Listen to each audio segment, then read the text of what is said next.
Hello everyone, welcome to the my channel. आज हम शुरू कर रहे हैं गणित की पहली क्लास, मैथ्स की पहली क्लास शुरू कर रहे हैं बिल्कुल बेसिक से। तो जिन्हें गणित नहीं आती है या फिर समझ में नहीं आती, कोई दिक्कत है, तो वो शायद अब दूर हो जाए। तो चलिए शुरू करते हैं। सबसे पहले हमने लिया है संख्या पद्धति, नंबर सिस्टम। तो नंबर्स के बारे में जान लेते हैं, क्योंकि जो भी मैथ है पूरी डिपेंड जो करती है वो नंबर्स पे डिपेंड करती है। तो आज हम जानेंगे कि संख्या पद्धति में संख्याएं क्या होती हैं, कितनी होती हैं, कितनी टाइप्स की होती हैं। ठीक है, चलिए शुरू करते हैं। सबसे पहले जो संख्याएं होती हैं, यानी किसी भी संख्या की बात करें, संख्याएं जो होती हैं वो दो टाइप की होती हैं। पहली होती है वास्तविक और दूसरी होती है काल्पनिक, यानी रियल नंबर और इमेजिनरी नंबर। जैसे एग्जाम में पूछा जाता है तो वास्तविक संख्याओं से ही पूछा जाता है, काल्पनिक संख्याओं से नहीं पूछा जाता है। फिर भी एंड में इसे काल्पनिक संख्याओं के बारे में बता देंगे। तो चलिए शुरू करते हैं। वास्तविक संख्याएं कौन कौन सी होती हैं, आप इसे ध्यान से समझिएगा। अगर हो सके तो आप इसे नोट कर लीजिएगा, जिससे आप कभी भूल ना सके। तो सबसे पहले बात आती है प्राकृतिक संख्याओं की। प्राकृतिक संख्या क्या होती हैं? तो प्राकृतिक संख्या वो होती हैं जिसमें जीरो को छोड़कर, क्योंकि जीरो प्राकृतिक संख्या नहीं है, जीरो को छोड़कर जो भी संख्याएं होंगी वो सभी प्राकृतिक संख्याएं होंगी, या इनसे बनी संख्याएं भी प्राकृतिक संख्याएं होंगी। तो यहाँ पर 1 से लेके 9 तक की संख्याओं को प्राकृतिक संख्या कहा गया है, और इससे रिलेटेड जो भी संख्या बनेगी वो भी क्या हो जाएगी? प्राकृतिक संख्या हो जाएगी। ठीक है, जैसे 1, 2, 3, 4, 5, 6, 7, 8, 9। तो इससे रिलेटेड कोई भी संख्या बनेगी वो भी क्या हो जाएगी? प्राकृतिक संख्या हो जाएगी। चलिए दूसरी संख्या देखते हैं। दूसरी संख्या कौन सी है? दूसरी संख्या है पूर्ण संख्या। पूर्ण संख्या क्या होती है? तो भाई प्राकृतिक संख्या जो है इसे हम n से डिनोट करते हैं, यानी नेचुरल नंबर्स, और पूर्ण संख्याओं को हम शो करते हैं w से, यानी होल नंबर्स। अब जो नेचुरल नंबर है उसमें 0 प्लस हो जाता है, यानी 0 से लेके जब 0 इंक्लूड हो जाए तो वो संख्याएं पूर्ण संख्या हो जाती हैं। अगर 0 इंक्लूड नहीं है तो वो प्राकृतिक संख्याएं होंगी। अगर 0 इंक्लूड हो जाता है उसके अंदर तो वो कैसी संख्या हो जाएंगी? पूर्ण संख्या या होल नंबर्स बन जाएंगे। कैसे? जैसे 0, 1, 2, 3, 4 ऐसी एंड सो ऑन आगे तक। तो कोई भी संख्या होगी वो पूर्ण संख्या कहलाएगी तब जब उसमें 0 ऐड होगा। चलिए नेक्स्ट संख्या की बात कर लेते हैं। तो तीसरी है पूर्णांक। पूर्णांक क्या होता है?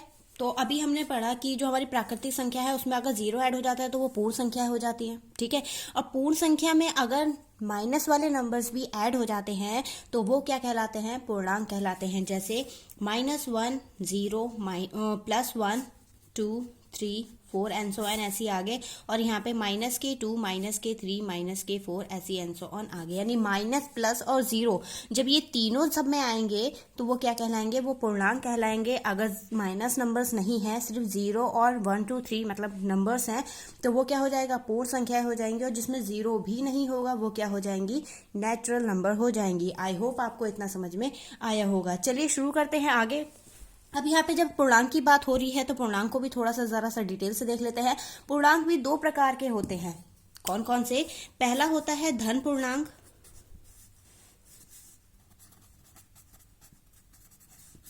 और दूसरा होता है ऋण पूर्णांक, यानी पॉजिटिव इंटीजर और नेगेटिव इंटीजर। अब धन पूर्णांक की बात करें तो इसमें जो भी पॉजिटिव नंबर्स होंगे वो सभी क्या कहलाएंगे? धन पूर्णांक कहलाएंगे, और जो भी नेगेटिव नंबर होंगे वो क्या कहलाएंगे? ऋण पूर्णांक कहलाएंगे। अब बात आती है 0 की, तो 0 ना तो धनात्मक में काउंट होता है ना ही ऋणात्मक में काउंट होता है। वो होता है उदासीन। ना तो उस पर धन मतलब ना तो उसे पॉजिटिव कह सकते हैं और ना ही उसे नेगेटिव कह सकते हैं। तो 0 को छोड़कर ये सभी संख्याएं क्या हो जाएंगी? धन पूर्णांक, और इधर वाली सारी संख्याएं यानी नेगेटिव वाली नंबर्स क्या हो जाएंगे? ऋण पूर्णांक। तो आई होप आपको समझ में आया होगा। चलिए नेक्स्ट नंबर की बात करते हैं। नेक्स्ट है हमारा परिमेय संख्या। अब परिमेय संख्या क्या होती है?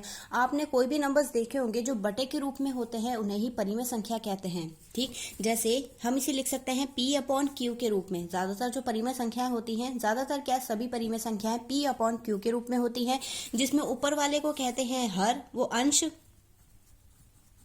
और नीचे वाले को क्या कहते हैं?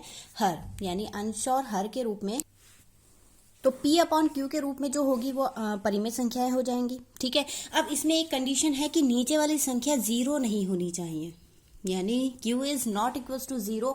ऊपर वाला 0 हो सकता है लेकिन Q कभी भी 0 नहीं होता है। अगर नीचे वाली संख्या 0 है तो वो परिमेय संख्या काउंट नहीं होगी। जैसे अगर कहा जाए 1, क्या 1 एक परिमेय संख्या है? बिल्कुल है सही। भाई कैसे? क्योंकि नीचे को हम 1 मान सकते हैं, ऊपर 1 नहीं मान सकते। वो 1 ऊपर दिया होता है, नीचे वाले हिस्से में हम 1 मान लेते हैं। अब अगर ऐसे दिया हो जैसे 1 अपॉन 0, तो क्या ये परिमेय संख्या है? ये इस कंडीशन को फॉलो नहीं करे, क्योंकि इसमें कह रखा है Q 0 नहीं होना चाहिए, तो ये भी परिमेय संख्या नहीं होगी। अब बात कही जाए कि क्या 0/2 परिमेय संख्या है? बिल्कुल है भाई। इसमें P के लिए कोई कंडीशन नहीं लगी है कि P 0 नहीं हो सकता, लेकिन Q 0 नहीं हो ये कंडीशन है। तो हमारा Q तो 2 है, Q तो 0 है ही नहीं। P 0 हो सकता है, तो यानी ये वाली संख्या कैसी हो जाएगी? ये परिमेय संख्या हो जाएगी। तो आई होप आपको समझ में आया होगा। अब परिमेय संख्या की बात करें तो अंडर रूट में 4 हो, हम इसे बाहर निकाल सकते हैं। 4 है ये, हम इसे बाहर निकाल सकते हैं। किसका स्क्वायर होता है? ये 2 का। ठीक, तो ये भी क्या हो जाएगी? एक परिमेय संख्या हो जाएगी, क्योंकि हम इसके नीचे 1 मान लेंगे। अगर परिमेय संख्या के बारे में पूछेगा तो ये परिमेय संख्या है, अगर नहीं पूछता है, कहता है कि ये कौन सा नंबर है, तो आप इसे आराम से बता सकते हैं ये प्राकृतिक संख्या भी है, ये पूर्णांक भी हो सकता है और पूर्ण संख्या भी हो सकती है। तो चारों कंडीशन इस पे अप्लाई हो जाएंगी। चलिए नेक्स्ट की बात करते हैं। अब बात करते हैं अपरिमेय संख्या। अपरिमेय संख्या कौन सी होती है? तो भाई जो परिमेय संख्या नहीं है वो अपरिमेय संख्या है। लेकिन इसका आप एक तरीका अपना सकते हैं कि जो संख्या अंडर रूट से बाहर ना निकले वो अपरिमेय संख्या होती है। जैसे हमारा 3 है, 3 को हम अंडर रूट से बाहर नहीं निकाल सकते, तो ये क्या हो जाएगा? ये अपरिमेय हो जाएगा। ऐसी अंडर रूट के अंदर 2 हो तो भी क्या हो जाएगा? ये अपरिमेय हो जाएगा। तो अब आप बताइए कि अंडर रूट में 9 परिमेय संख्या है या नहीं? अपरिमेय संख्या है या नहीं? तो बिल्कुल नहीं है ये, क्योंकि ये है परिमेय संख्या। हम इसका क्यूब निकाल सकते हैं, स्क्वायर निकाल सकते हैं। ये किसका स्क्वायर होता है? 3 का स्क्वायर होता है। तो बस कंडीशन ये है कि जो अंडर रूट से बाहर आ जाए वो परिमेय संख्या, और जो अंडर रूट के अंदर रहे, बाहर ना निकल पाए, तो वो क्या हो जाती है? अपरिमेय संख्या हो जाती है। अब एक क्वेश्चन भी पूछा जाता है ज्यादातर एग्जाम में कि पाई कैसी संख्या है, पाई क्या है? तो पाई एक अपरिमेय संख्या है, ये ध्यान रखें आप। ठीक है, पाई के लिए ज्यादातर एग्जाम में पूछा गया है। हाल ही में हुए यूपी टेट में भी पूछा गया था कि पाई क्या है, तो पाई एक अपरिमेय संख्या है, तो इसको कोई चेंज नहीं कर सकता। हाँ, लेकिन इसका जो मान है 22/7 ये परिमेय संख्या है, क्योंकि ये हमें नंबर्स मिल गया, P अपॉन Q की कंडीशन को फॉलो कर रहा है, तो ये तो परिमेय संख्या है। लेकिन अगर पाई की बात कही जाए तो पाई एक अपरिमेय संख्या है। तो आई होप आपको इतना समझ में आया होगा। चलिए आगे बढ़ते हैं।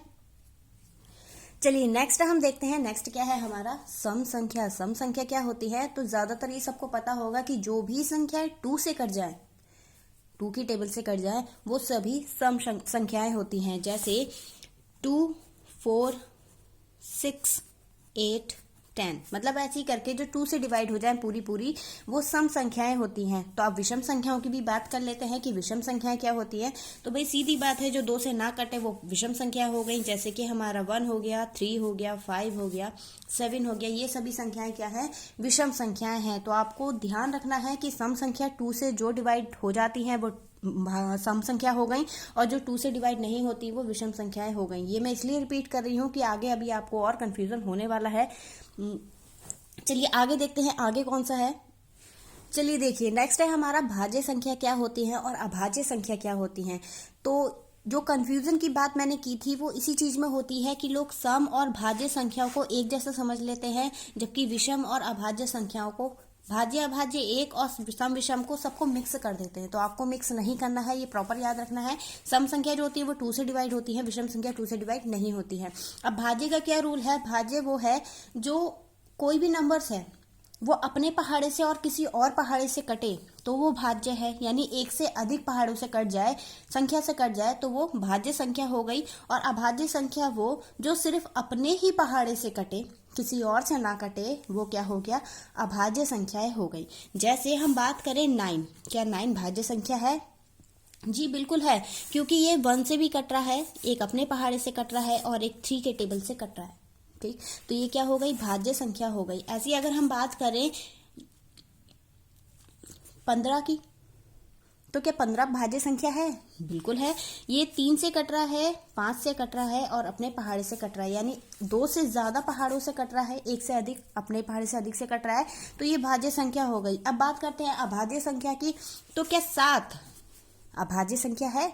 बिल्कुल है। ये किसी और के पहाड़े से नहीं कटेगा, सिर्फ अपने पहाड़े के अलावा। ठीक, 7 से काटने से कोई 1 से काटने से कोई फायदा नहीं होता है, क्योंकि 1 से काटेंगे फिर से हमें 7 ही मिल जाएगा, इसलिए 1 को काउंट नहीं करते हैं।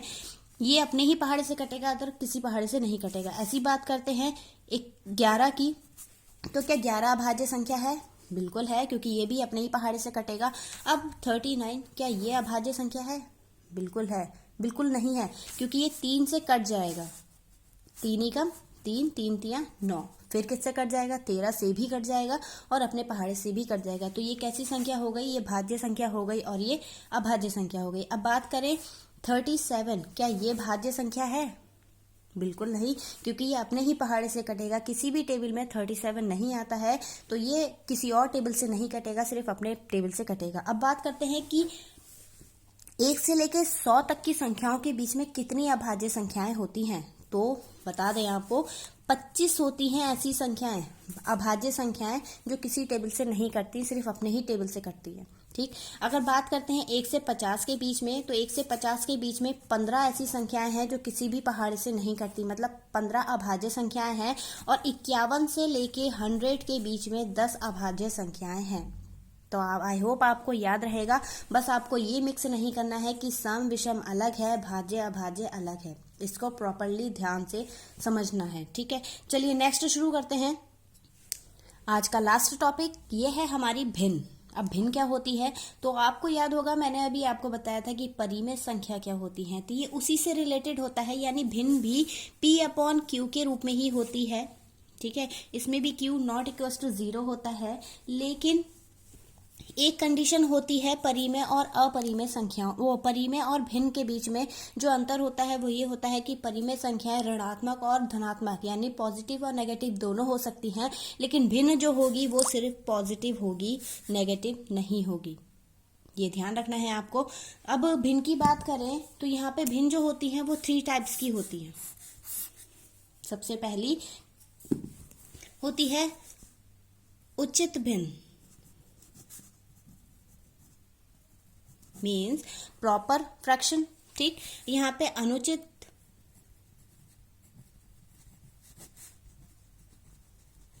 यानी इम्प्रॉपर, और यहाँ पर आ जाएगी मिश्र भिन्न,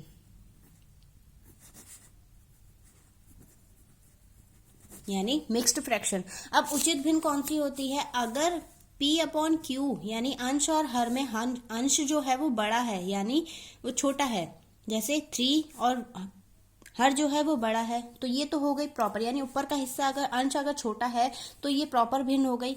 अगर अंश बड़ा है, जैसे 7/4, ठीक, इसमें अंश जो हो गया वो बड़ा हो गया, तो ये जो हो जाएगी ये इम्प्रॉपर भिन्न हो जाएगी। और मिक्स्ड फ्रैक्शन आपने पढ़ा भी होगा, जो 3 डिजिट के उसमें लिखी जाए, ये क्या हो गई? मिक्स्ड भिन्न, मिक्स्ड फ्रैक्शन।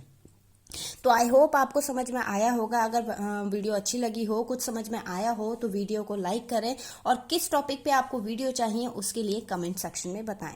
Thank you.